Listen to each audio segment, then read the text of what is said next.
We understand the game, sir.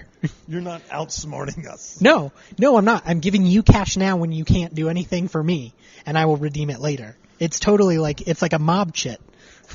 I mean, I tried to do the same thing. I wanted to get out of here before the pandemic. I lost my damn vape pen already. There's another one on the table for you, sir. We have tons of them. I just can't keep up with one of them, much less two.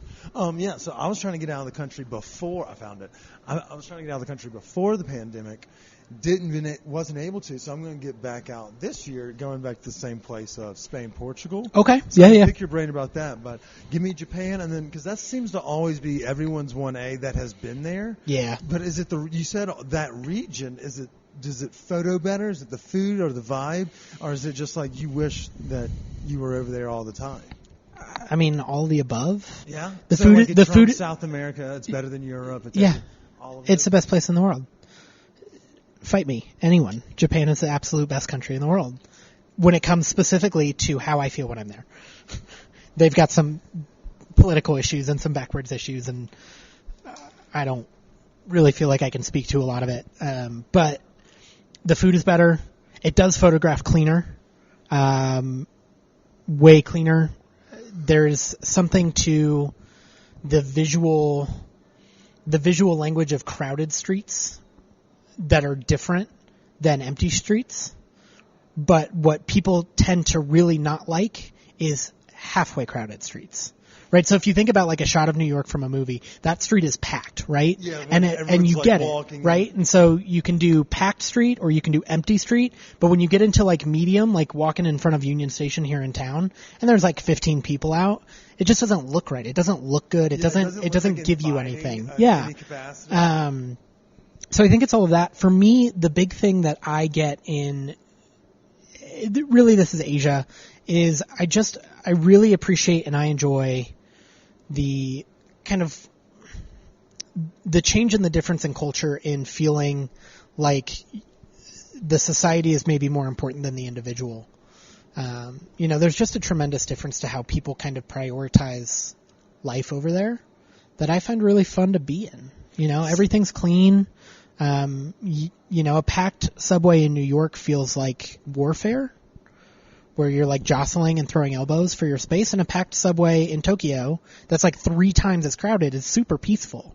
And it's because everybody is just kind of along for the ride. Everybody's sort of like surfing the same wave and like going along with the flow. And so there's just something for me in being in those spaces that I find really, really resonates with me. Yeah, and how you kind of described how you like to get up and get after it. The Japanese seem to have that kind of mentality as well. Like they do everything; it's precise, clean. Like they're very methodical about whether it be innovation. Like even everything from what they have in vending machines, from like all the way to some of their snacks that can be a little bit crazy, but at the same time they do seem to be always on the cutting edge. So even in lifestyle and things of that nature, you're selling me on it, because originally I wanted the Mediterranean vibe of all I have to do is wake up, drink local reds, and eat my greens, and I'll live happily until I'm 80. I mean, I do think that there's a tremendous difference in. I mean, you already said this already. You want to get up and work and find the food, but you also want to just be like completely like stoned off your gourd and then sleep in and like have a nice weekend. I'm a 6:30 guy. And I love that for you. I love that. And maybe that is like the Mediterranean coast. That is 100% like sleepy Italy, where I did not vibe with that. People were like, yeah, we open like sometime in the morning. And I was like, but when? Like, what the hell does that mean for me? Like, can I come get coffee? Yeah. The weirdest place I've ever been in that kind of vein is Iceland, where they're very, very, they're very, very on time. They're very similar to the Swiss in that like they open when they open and they close when they close. But like coffee shops don't open till like 11 a.m. That sounds like East Colfax, and I'm like, what the fuck is this? I'm up for sunrise. Where are my beans?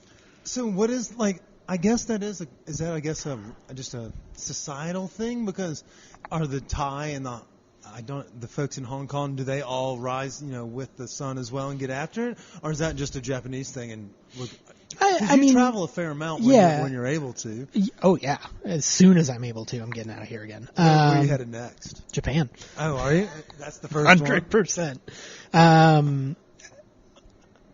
I mean, it's not that. What's interesting is that like a lot of places in Asia have like similar like they start later because they really do. There is kind of an emphasis on like starting your day kind of slower. So like coffee shops in Japan, like even Starbucks doesn't open till like 8 or 9 in the morning. And the like third wave, the local coffee shops often open at like 10 or 11, but they have convenience stores. And that's where a lot of people grab that quick coffee before breakfast. What's the thing about like Iceland is nothing is open till 11. You cannot, like gas stations aren't open until 11. You can like get gas at the pump, but you can't like go in and get like a Red Bull at 5 a.m. Like it's a ghost town. There's no one up and out except you weird foreigner who's going to the like. What's fucking weird is that people live up there with like, oh yeah, well it's sunny for 23 of the 24 hours. Be like, well I understand, you know, like so everything they do can be considered normal for them and peculiar to the other 268 countries or however many we have. But I think that's true of like every country. Yeah, like there's this societal norm. So that's what I just wanted, because you feel like we have this capitalistic mindset here in the States and such, like of the up and at 'em, like early bird gets the worm. But sometimes, like, you know, I'm that third worm. All the birds are full. I'm just taking my sweet time. So but I like, you know, coffee and a relaxing start. You know, like, let's enjoy this coffee and this bowl on the porch. Yeah, you know, so I like whatever that is. This is I got my headphones stuck. Yeah, so that is kind of just a different pace. I like that. All right, so next question. I have a good one. This one I've been excited about. This is probably like the most like real question I got for you today. Hard-hitting journalism. I know. Some people have called me the Dan Rathers or the Barbara Walters of my day. Barbara Walters for sure. Yeah, it's the hair. And the weed. Barbara loves weed, I hear. Yeah, we have the same bags. We carry the same sack. What is your thought on this new age of food photography coming from iPhones, apps, and influencers?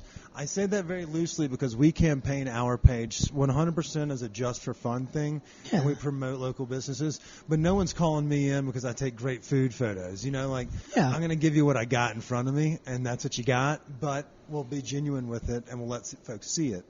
What's your thoughts about this influencer age and these people taking photos and iPhone doctoring them to try to compete with you in the industry? That was a good one, wasn't it? I mean, it's a great one. I mean, I love it. I really fucking think it's great. I am not sure that they are trying to compete with me, right? Like, I think there is, especially now, I think there is a genuine understanding that, like, when you sit at a restaurant and you photograph a dish, you're photographing the dish as it comes to you. And that's awesome. And I don't think there's anything wrong with that. And I think iPhones have come a really long way and are incredible cameras. And your experience and what you're showing is the perspective of you as a photographer. We have very different experiences and skill sets and equipment. And we're also trying to do different things, right? You're showing me your dish, and I'm trying to show you the dish as the kitchen wants you to see it. And there to me is a big difference in, like, when a restaurant asks me to photograph a menu, my job is to show you not just the dish, but the dish as it would arrive to any table. And so there's a lot more that goes into that than just, hey, this is the best thing I had at Frasca last night. Yeah. That's awesome. I love that. I think in reality, better than competing with me, that has done more to further my career than hurt it, because I mean, you have Instagram clout because you have these like social media followings that are large because you have great photos. But I just wasn't sure if like the shittier photo folks were impeding on your field or making it worse. Like, oh great, we got these dickheads trying to be the next Ansel Adams or the next Jeff Fierberg. I think it's. Did I say that right? Ansel Adams is somewhere so pissed off that we are in the same sentence. Is he alive? That's the only photographer so mad. I knew. If you Googled the top 10 photographers, Ansel's the only one I got. And he's so mad that he came up today. He's like, fuck. What the fuck, guys? We're not anything alike. Is he alive? No. No. We should Google check that. I'm pretty sure he's dead. I think he was taking pictures like before we had cars and shit. Oh, like, so Ansel Adams. Union Pacific. Do you know what Ansel Adams is famous for? His outdoor pictures, isn't it? Specifically the national parks. Yeah. So he was like the first he was the first photographer to hike up and get that picture of Half Dome that's like so famous. So we're talking a long time ago. Yeah. Way before you and I. He's got to be dead. And if I don't have... God, I hope this makes the edit. God, I hope it does. Yeah, you think I edit shit out? I only edit things out if someone asks me. And there's one question that everyone always asks me to edit out. What is it? Don't worry, we'll get to it. Okay, great. I'm not asking you to edit fucking anything.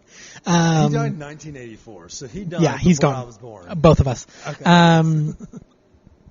Yeah, I think it's great. I think there is a real understanding, especially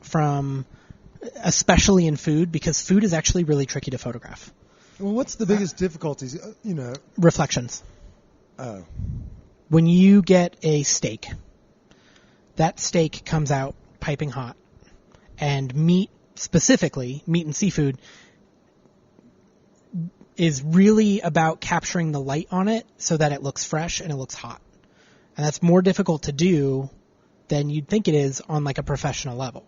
There are people that make way more money than I do every day in the food styling industry because they know how to continue to doctor meat to make it look good for hours. I mean hours. What do you mean by doctoring meat? Because you doctor yeah, good for you. I set that up really nice. Well, I told you I took a nap. It was. Oh, I thought you were showing me a tattoo that says I pound my meat. That's a shit happens in Latin, but same thing. I like that too. No, so I did a shoot back in April. I do some work for a casino chain down in Arizona. Shout out Double Diamond Casino. I was going to say, what is it, Talking Stick? No, it's the other one. Yeah. I knew there's two. There are two, yeah. And we did an all-day shoot. It was a video shoot for a TV commercial in their steakhouse. And we had 3 food stylists that spent the entire day cooking meat, like prime rib and tomahawk steaks and crab and salmon, and grilling it in a specific way that once it hit the lights, it didn't dry out. And a lot of that comes by injecting oil into it at a certain point in the cook, brushing it with oil between every take.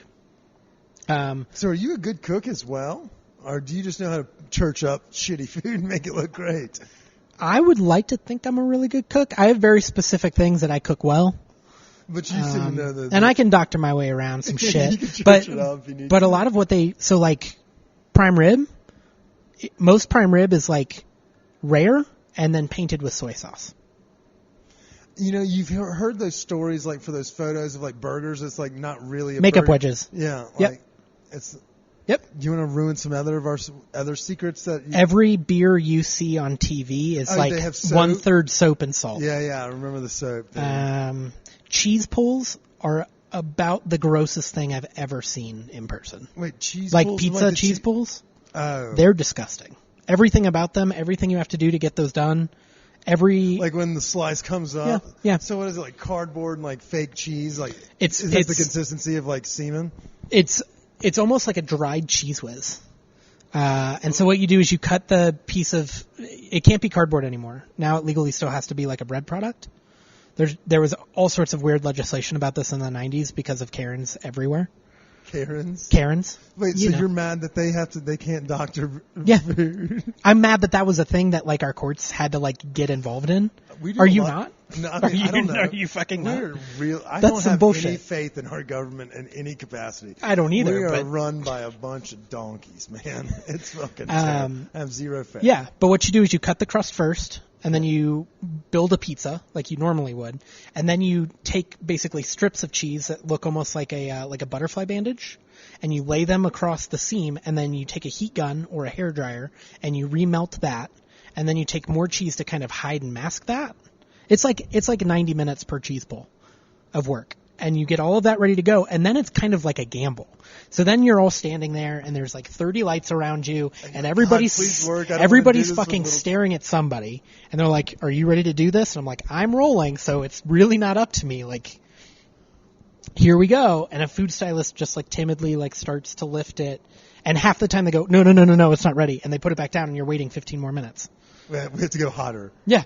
Oh yeah, or cooler, or whatever. A food stylist. Huh. Food stylist. That's a thing, eh? Oh yeah, and I am in the wrong. Like I have multiple jobs. I don't do this full time. I'm in the wrong fucking business. Not the media. Like if this would take off, I'm in the right business again. Right. But if not, there's a thing there's out something there where else. someone's just making shittily pieced pizzas, trying to make it look better. Oh yeah, and it's called food styling. Yes. That's